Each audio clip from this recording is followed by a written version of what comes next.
Assalamualaikum warahmatullahi wabarakatuh. Saya Lindawati, NPM 2201011049 dari kelas G. Video ini saya buat untuk memenuhi tugas mata kuliah bimbingan dan konseling yang diampu oleh Ibu Nuriyah MPDI. Materi saya di sini yaitu mengenai keterampilan dan pendekatan dalam bimbingan konseling.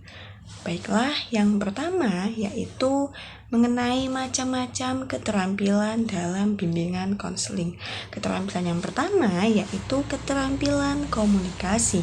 Keterampilan komunikasi terdiri dari dua macam, yaitu komunikasi verbal dan juga komunikasi nonverbal.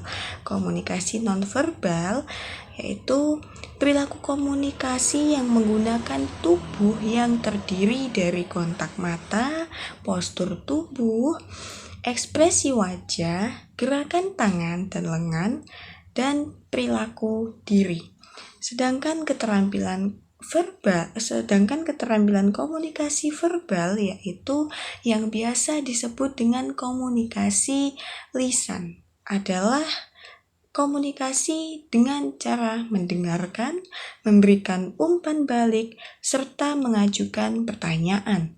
Selain itu, efektivitas mendengarkan dapat digunakan untuk memberikan umpan balik terhadap perilaku, perasaan, perhatian, tindakan, dan ekspresi klien. Pertanyaan juga harus memberikan pertanyaan terbuka yang memungkinkan seorang klien dapat mengungkapkan perasaan, terlibat dalam diskusi terperinci, dan juga dapat menambah wawasan baru seorang klien. Yang kedua yaitu adalah keterampilan diagnostik. Keterampilan ini mengharuskan konsultan untuk dapat mendiagnosa dan memahami seorang klien, merawat klien, dan dampak dari lingkungan terkait. Jadi seorang konselor itu harus dapat menggunakan pengukuran psikologi standar dan teknik non-standar untuk mendiagnosis seorang klien. Keterampilan yang ketiga adalah keterampilan memotivasi. Tujuan konseling biasanya untuk mengubah perilaku dan sikap klien. Maka dari itu, untuk mencapai tujuan tersebut, seorang pelatih atau seorang konselor harus memiliki kemampuan untuk memotivasi seorang klien. Keterampilan selanjutnya yaitu adalah keterampilan berempati. Empati adalah kemampuan konselor untuk merasakan apa yang dirasakan oleh seorang klien, merasa dan berpikir bersama klien tentang apa yang dirasakan oleh seorang klien tersebut.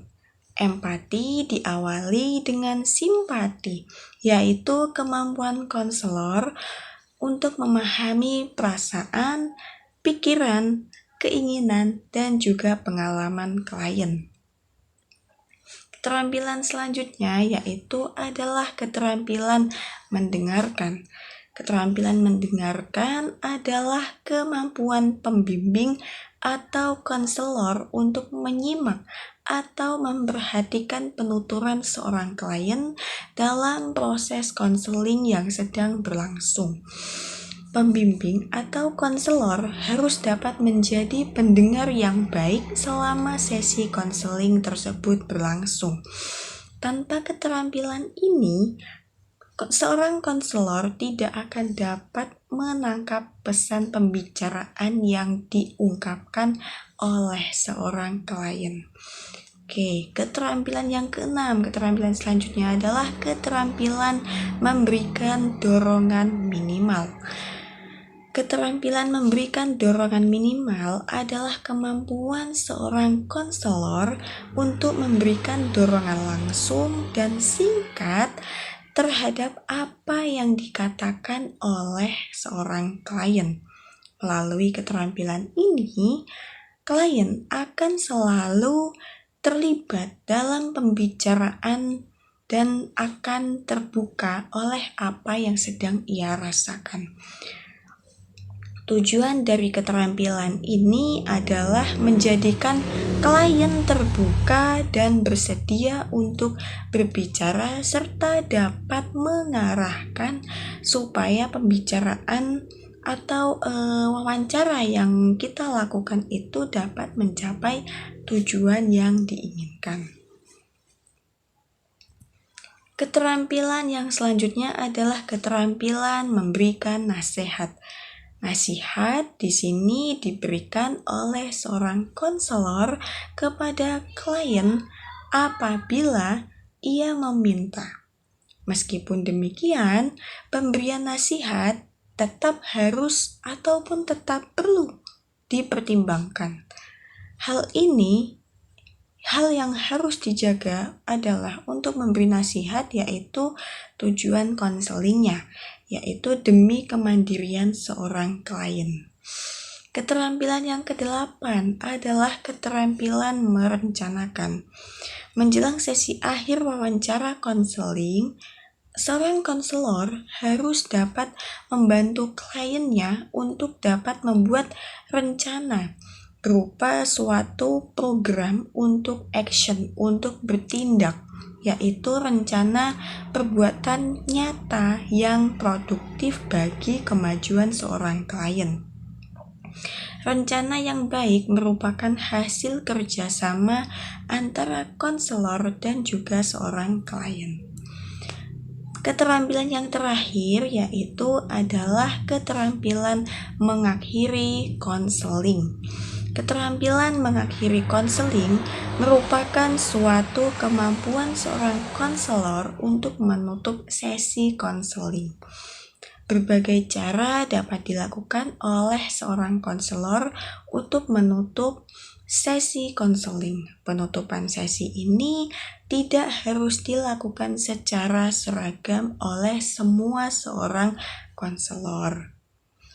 Oke, itulah tadi mengenai keterampilan, dan untuk selanjutnya yaitu adalah pendekatan. Pendekatan dalam bimbingan konseling itu ada berbagai macam, yaitu pendekatan yang pertama adalah pendekatan psikoanalisis.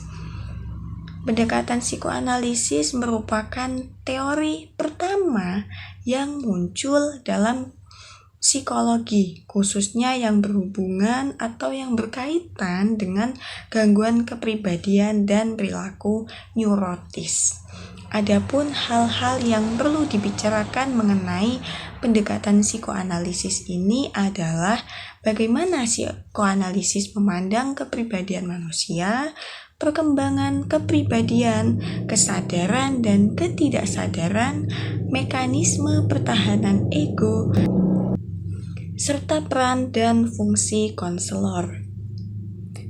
Pendekatan yang kedua atau yang selanjutnya adalah pendekatan eksistensial humanistis. Pendekatan eksistensial humanistis pada hakikatnya yaitu mempercayai bahwa individu memiliki potensi secara aktif memilih dan membuat keputusan bagi dirinya sendiri dan juga lingkungannya. Pendekatan ini sangat menekankan tentang kebebasan yang bertanggung jawab. Jadi, seorang individu diberikan kebebasan yang seluas-luasnya dalam melakukan tindakan atau perbuatan, tetapi harus berani bertanggung jawab sekalipun hal itu mengandung resiko bagi dirinya sendiri. Pendekatan yang ketiga adalah pendekatan behavioristik atau pendekatan tingkah laku. Behavioristik adalah gabungan dari beberapa teori belajar yang dikemukakan oleh ahli yang berbeda. Terapi ini digunakan sekitar awal tahun 1960-an atas reaksi terhadap psikoanalisis yang dianggap tidak banyak membantu mengatasi masalah klien. Adapun aspek penting dari pendekatan ini adalah bahwa perilaku dapat didefinisikan secara operasional, diamati, dan juga diukur. Pendekatan behavioristik ini merupakan pilihan yang utama yang dilakukan oleh para konselor yang menghadapi masalah spesifik seperti gangguan makan, penyalahgunaan obat, dan disfungsi psikoseksual. Pendekatan yang keempat adalah pendekatan rasional emotif. Menurut Afifuddin, manusia dilahirkan dengan potensi untuk berpikir rasional, tetapi juga kecenderungan itu ke arah berpikir yang curang. Mereka cenderung untuk menjadi korban dari keyakinan-keyakinan yang irasional itu, tetapi berorientasi kognitif, tingkah laku, tindakan, dan menekankan untuk berpikir, menilai, menganalisis, melakukan, dan memutuskan ulang. Dan pendekatan yang terakhir adalah pendekatan fitrah. Menurut Corey, problem-problem atau masalah yang merupakan kendala bagi baiknya perkembangan fitrah itu diselesaikan melalui proses konseling Islam. Untuk itu, seorang individu dibantu untuk menemukan fitrahnya sehingga dapat selalu dekat dengan Allah Subhanahu wa Ta'ala dan bimbingan untuk mengembangkan dirinya supaya mampu memecahkan masalah kehidupannya serta dapat melakukan self-counseling dengan bimbingan Allah. Oke, itu saja materi dari saya mengenai keterampilan dan pendekatan dalam bimbingan konseling. Terima kasih telah menonton. Mohon maaf apabila ada kesalahan dalam penyampaian. Saya mohon maaf yang sebesar-besarnya. Terima kasih. Saya akhiri. Wassalamualaikum warahmatullahi wabarakatuh.